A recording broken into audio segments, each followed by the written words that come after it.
मोदी सरकार ने विशेष तौर से महिला सशक्तिकरण के लिए कुछ ऐसे कदम उठाए, आपको भी अच्छा लगता है? निर्मला जी जो फाइनेंस मिनिस्टर हैं, उनने महिलाओं को लेके बहुत ही अच्छा बजट भी पेश किया है। कंट्री में जो कमी थी स्किल्ड वर्कर्स की जी, वो बहुत ही अग्रसर और बहुत अच्छा कार्य कर रहे हैं। कि महिलाओं को एक सपोर्ट की जरूरत है, अपॉर्चुनिटीज की जरूरत है, आत्मविश्वास की जरूरत है। तीनों चीजें बहुत आवश्यक है हर महिला के लिए, चाहे वो किसी भी कास्ट की हो, किसी भी जगह पे हो, किसी भी ओहदे पे हो, सबके लिए बहुत जरूरी है। 33% आरक्षण की जो बात कही है उसे कैसे देखते हैं आप? बट एक्चुअली हम लोग गैरिसन्स हैं। गैरिसन्स मतलब जैसे आज आपकी मिलिट्री गैरिसन है, योद्धा। आपने कभी महसूस किया कि राजनीतिक फैसले महिलाओं के हितों को दरकिनार करते हैं? हम संसद में भी देख रहे हैं जिस तरह से सरकार के पक्ष जो है लिटिल बिट डिस्टर्बेंस तो है ही। विपक्ष की जो भूमिका है वो सही ढंग से नहीं निभाई जा रही। महिलाओं पर जो अपराध हो रहे हैं वो हमें शर्मसार करती हैं रोज। जो दिल्ली में हमने देखा है कि पॉपुलेशन ज्यादा है, पुलिस का जो बल है वो कम है। स्किल्स में इम्प्रूवमेंट लाना चाहिए। सेंसरशिप ऑन मोबाइल होनी चाहिए जो कि काफी डिस्कम्फर्ट क्रिएट करती है। कि महिलाओं के प्रति जो अपराध होते हैं, अपराधी को जो सजा मिलनी चाहिए उसमें बड़ी लंबी देरी हो जाती है। उस पर जो कार्रवाई होनी चाहिए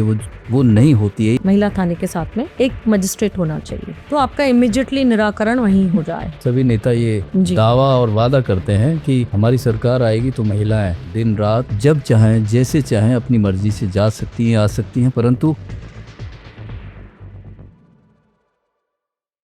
नमस्कार, आप देख रहे हैं द फर्स्ट विटनेस का पॉडकास्ट। मैं हूं सुंदर सोलंकी। एक विशेष मेहमान अतिथि हमारे साथ मौजूद हैं। जी हाँ, पन्ना रियासत की महारानी जितेश्वरी देवी बातचीत के लिए मौजूद हैं। तमाम मुद्दों पर उनसे बात होगी, राजनीतिक और खासकर महिला दिवस आने वाला है। हर साल की तरह हम रवायत तो निभाते हैं, लेकिन हकीकत में क्या महिलाएं उस दिशा में, उस दशा में पहुंची हैं जिसके लिए हम हिंदुस्तानियों को गर्व होना चाहिए। तमाम मुद्दों पर बात होगी। मैम, स्वागत है आपका।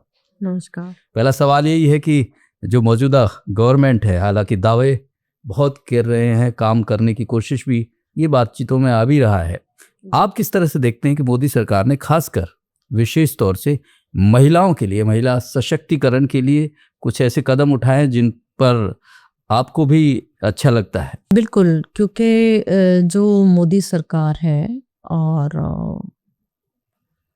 जो निर्मला जी जो अपने यहाँ के फाइनेंस मिनिस्टर हैं, तो उनने महिलाओं को लेके बहुत ही अच्छा बजट भी पेश किया है। और जो हमारे कंट्री में जो कमी थी स्किल्ड वर्कर्स की जी, तो उस ओर वो बहुत ही अग्रसर और बहुत अच्छा कार्य कर रहे हैं। और जो पहले नहीं हुआ 50-60 साल से, उस पर कभी ध्यान नहीं दिया गया। महिलाओं पे बिल्कुल ध्यान नहीं दिया गया। हमारा स्टेट जो मध्य प्रदेश है उसमें भी महिलाओं के लिए बहुत सी योजनाएं लागू हुई जो कारगर थी और राइटफुली ये महिलाओं का अधिकार था जो उनको मिला है। और मेरे ख्याल से जो मोदी सरकार है इस मामले में तो उनका बहुत ही अच्छा योगदान रहा है। एक और बात आती है मैम कि आज के दौर में अमूमन ये कहा जाता है कि महिलाओं को एक सपोर्ट की जरूरत है, एक अपॉर्चुनिटीज की जरूरत है, या एक आत्मविश्वास की जरूरत है। सबसे ज्यादा महत्वपूर्ण क्या मानते हैं आप? सपोर्ट को मानते हैं, आत्मविश्वास को मानते हैं, या अपॉर्चुनिटी को मानते हैं? ये तीनों चीजें बहुत आवश्यक है। सब महिलाओं के लिए नहीं, हमारे लिए भी, हर महिला के लिए, चाहे वो किसी भी कास्ट की हो, किसी भी जगह पे हो, किसी भी ओहदे पे हो, सबके लिए बहुत जरूरी है। और एक जो ये सरकार है, वर्तमान सरकार है, ये सिक्योरिटी प्रदान कर रही है तीनों चीजों को लेके, जो कि बहुत ही अच्छा है। क्योंकि अगर यहाँ की महिलाएं, देश की महिला अगर मजबूत नहीं होंगी तो फिर आने वाली जनरेशन तो मजबूत होने का सवाल ही नहीं उठता। निश्चित रूप से ये बात बिल्कुल सही कह रही है। और एक सरकार का एक इस तरफ जो बड़ा कदम माना जा रहा है वो 33% आरक्षण की जो बात कही है उसे कैसे देखते हैं आप? आरक्षण एक बहुत ही अच्छी चीज है और होनी भी चाहिए। और महिलाओं के लिए आरक्षण बहुत आवश्यक है, क्योंकि अगर आप शिक्षित नहीं होंगे और आप इस फील्ड में आगे नहीं बढ़ेंगे तो आप आने वाले पीढ़ियों को क्या देंगे? राजनीतिक तौर पर उन्होंने कहा है, ये अपने आप में एक बड़ी चीज मान रहे हैं। पॉलिटिकल जो होता है, जैसे जैसे पुराने जमाने में हम लोग जो हैं, राजा महाराजा तो खैर बाद में सब एक संबोधन होता है, बट एक्चुअली हम लोग गैरिसन्स हैं। गैरिसन्स मतलब जैसे आज आपकी मिलिट्री गैरिसन है, योद्धा। तो हम लोग योद्धा थे। जो भारत की जो नारियां हैं वो एक प्रकार से योद्धा है, हर जगह युद्ध करती हैं और अगर आपको भारतीय संस्कृति और हिंदुज्म को जिंदा रखना है तो उनका सशक्तिकरण इन पॉलिटिक्स बहुत ही आवश्यक है. They have to be a part of it. उनका पार्टिसिपेशन बहुत ही ज़रूरी है, स्पेशली महिलाओं का, लड़कियों का, हर एरिया में बहुत ही आवश्यक है. क्योंकि हम जो कॉन्स्टिट्यूशन है, अब आजकल पेन की लड़ाई है, तो उसमें we should be very aggressive also. हमको ये करना चाहिए और ये होना चाहिए. आपको क्या वर्तमान स्थिति में जो राजनीति दिखती है जी. उसमें क्या लग रहा है कि जो महिलाओं का जितना हक, जितना हिस्सा, जितनी हिस्सेदारी होनी चाहिए वो निश्चित रूप से शुरू से ही नहीं रही है, इसलिए ये जो 33% का उनका जो एक हक है वो वाजिब बनता है और उनका इसमें निश्चित रूप से उनका वहाँ होना, खासकर राजनीतिक फैसलों में होना आवश्यक है. डेफिनेटली, और वो होना चाहिए. देखिए, लॉ पास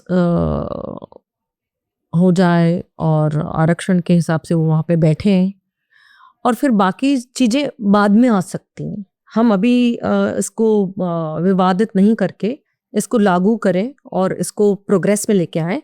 बाकी तो संविधान में देखिए आप संशोधन होते रहते हैं, तो that can be dealt later on. तो विवाद की कोई स्थिति नहीं होना चाहिए, 100% होना चाहिए. और मुझे नहीं लगता कि कोई भी पार्टी इसके खिलाफ होगी, बिकॉज ये एक हक है जो मिलना चाहिए उनको. लेकिन आपने कभी महसूस किया कि राजनीतिक फैसले दरअसल कहीं ना कहीं महिलाओं के हितों को दरकिनार करते हैं? बिल्कुल, डेफिनेटली. जब महिलाएं आएंगी तो आप देखेंगे कि इस पूरे देश में एक चेंज आएगा. क्योंकि जो एक महिला होती है, जो उसका कॉन्स्टिट्यूशन है, स्पेशली हिंदू महिला जो होती है, तो she is very nuclear family तो नहीं कह सकते, but she is a joint family oriented. तो अगर हम उनको पावरफुल बनाएंगे और उनको मजबूत बनाएंगे तो कोई हार्म नहीं है उसमें, कोई दुख की बात नहीं है. देश तो के आप प्रसिद्ध राजघराने से आते हैं, आपके अगर राजनीतिक अनुभव की बात करें तो वो कैसा रहा है? राजनीतिक अनुभव तो बहुत ही अच्छा रहा है और हमारा ये मानना है कि बॉस इज ऑलवेज राइट. तो आप जब ऐसा कोई चीज़ नहीं होती है कि ये चीज़ अगर आपको लीडरशिप क्वालिटी है तो आप हर फील्ड में उसको ठीक से आप उसको कंट्रोल कर सकते हैं. जैसे अगर मान लीजिए आपने भी औरतों के बारे में पूछा कि अगर मुझे झाड़ू लगाना पड़ेगा तो डेफिनेटली एक स्किल्ड तरीके से लगेगा, बट अगर मेड को लगाना है तो अनस्किल्ड तरीके से लगेगा. तो बर्तन भी धोने हैं या खाना भी बना, अगर माय फादर यूज्ड टू से कि अगर हम काम अच्छा नहीं कर पाएंगे एज अ रॉयल फैमिली तो हम बाकी सब लोगों को क्या सिखाएंगे. तो हमारे अनिवार्य है कि हम हर चीज़ बहुत अच्छे से सीखें. So we learn. आप अगर मुझे बोलेंगे तो मुझे सब आता है, ऐसी कोई चीज़ नहीं जो नहीं आती. लेकिन लोगों का कहना है कि राजसी परंपराएं और राजनीति अलग अलग चीजें हैं. नहीं, जब हम जंगलों में रहते थे तो क्या करते थे, वहाँ भी तो खुद का सब करना ही पड़ता है. और राजसी ठाट बाट का जो बात है, ऐसा कुछ नहीं है. Just a quality of life. Quantity नहीं होती बट क्वालिटी डेफिनेटली होती है. महिलाओं को जिस तरह से शिक्षा की बात हो, उनके रोजगार की बात हो, जो वर्तमान स्थिति है उससे आप संतुष्ट नजर आते हैं कि जो सरकारें हैं या जिस तरह से अपॉर्चुनिटीज दी जा रही हैं वो सही हैं, अभी सही दिशा में है? अपॉर्चुनिटीज़ दी जा रही है तो बहुत अच्छा है, बट वो पहुंच नहीं रही है जिस तरीके से पहुंचनी चाहिए. और डेफिनेटली थोड़ा समय लगेगा बट हो जाएगा. Rome was not made in one day. बिल्कुल तो ठीक हत्या की बात भी है. सरसों नहीं उगाई जाती है, बट एटलीस्ट एक व्यक्ति की एक अच्छी मंशा है. जैसे मोदी जी की औरतों के प्रति एक अच्छी मंशा है कि उनको सशक्त करना है, तो ये अच्छी चीज़ है. धीरे धीरे उसमें जो कमियां होगी वो भी दूर हो जाएगी. हम लोग अगर 75 साल में यहाँ तक आए हैं तो आगे भी चले जाएंगे, इसमें कोई दिक्कत नहीं है. बट अब एकदम से अगर आप मान लीजिए अगर मैं ऑपोजिशन में होती, मान लीजिए, तो मैं उनकी गलतियां नहीं निकाल के उसको सुधार में उनकी मदद करती, क्योंकि हम देश के लिए कर रहे हैं. तो जो कोई भी व्यक्ति जिसे भी पॉलिटिकल पार्टी में हो या जहाँ कहीं भी हो, विपक्ष में हो या पक्ष में हो, तो उसको अपने लीडर के लिए उसकी मदद करनी चाहिए, ना कि you should not disturb the person. अगर आदमी गाड़ी चला रहा है, अगर आप डिस्टर्ब करेंगे तो एक्सीडेंट होगा. तो आप नुक्स निकालने की जगह अगर सब लोग मिलके अगर उसको पहुंचाएं तो आई एम श्योर ये हो सकता तो आप भी मानती हैं कि जो विपक्ष की भूमिका है, हम संसद में भी देख रहे हैं जिस तरह से सरकार के खिलाफ बहुत सारी चीज़ों में वो खुल कर आ रहे हैं, उसको आप सही नहीं मानते हैं? अगर आप पर्सनल व्यू देखें तो पर्सनल और पब्लिक दोनों व्यू ऐसा है कि दोनों तरफ से थोड़ी गलतियां हैं, बट हाँ बेसिकली जो है विपक्ष जो है लिटिल बिट डिस्टर्बेंस तो है ही, थोड़ा मुद्दे से कभी कभी इधर उधर होता है। विपक्ष की जो भूमिका है वो सही ढंग से नहीं निभाई जा रही। नहीं, भूमिका तो निभा रहे हैं, बट कभी तो दो इंडिया गेट होते हैं, एक दिल्ली का है एक बॉम्बे का है, तो ये पता होना चाहिए कि आप दिल्ली वाले इंडिया गेट से जा रहे हैं या आप बॉम्बे वाले इंडिया गेट से जा रहे हैं। ये थोड़ा डिस्टर्बेंस है, बाकी ठीक है, अच्छा है। महिलाओं की हम बात कर रहे थे मैम, उनके अवसर की बात कर रहे थे, उनके विश्वास की, उनको सपोर्ट देने की बात कर रहे थे, लेकिन एक बड़ी दिक्कत है जो एक हम रोज़मर्रा देखते हैं अखबारों की सुर्खियाँ, जो महिलाओं पर जो अपराध हो रहे हैं वो हमें शर्मसार करती हैं रोज़। मतलब उनकी सुरक्षा का जो मुद्दा है वो अभी भी ऐसा लग रहा है दरकिनार है। जितनी सुरक्षित महिलाओं को महसूस करना चाहिए, होना चाहिए, वो नहीं। जो दिल्ली में हमने देखा है कि पॉपुलेशन ज़्यादा है और आपका जो पुलिस का जो बल है वो कम है, तो डेफिनेटली पॉपुलेशन के हिसाब से या कैसे बोलेंगे उसको, स्किल्स में इम्प्रूवमेंट लाना चाहिए। क्योंकि जब हम अब्रॉड जाते हैं, हम बाहर की कंट्रियों में जाते हैं, तो वहाँ ऐसे खबर मिलता है 400 लोग या 800 लोग कंट्रोल कर रहे हैं, बट इंडिया में थोड़ा और सेंसरशिप ऑन मोबाइल होनी चाहिए, जो कि काफ़ी डिस्कम्फर्ट क्रिएट करती है। It gives you ideas, you know. आप अगर किसी बच्चे को या किसी को कोई बात बता रहे हैं तो उसका उम्र भी देखना पड़ेगा कि वो उसको हैंडल कर सकते हैं कि नहीं कर सकते हैं।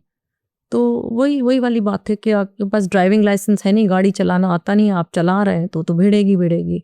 तो mobile censorship is a must, और when UAE can do it, हम भी कर सकते हैं। तो ये डेफिनेटली, और साइबर में यूट्यूब पे सेंसरशिप लगाने की जरूरत है। उसमें कितना ट्रैश आता है।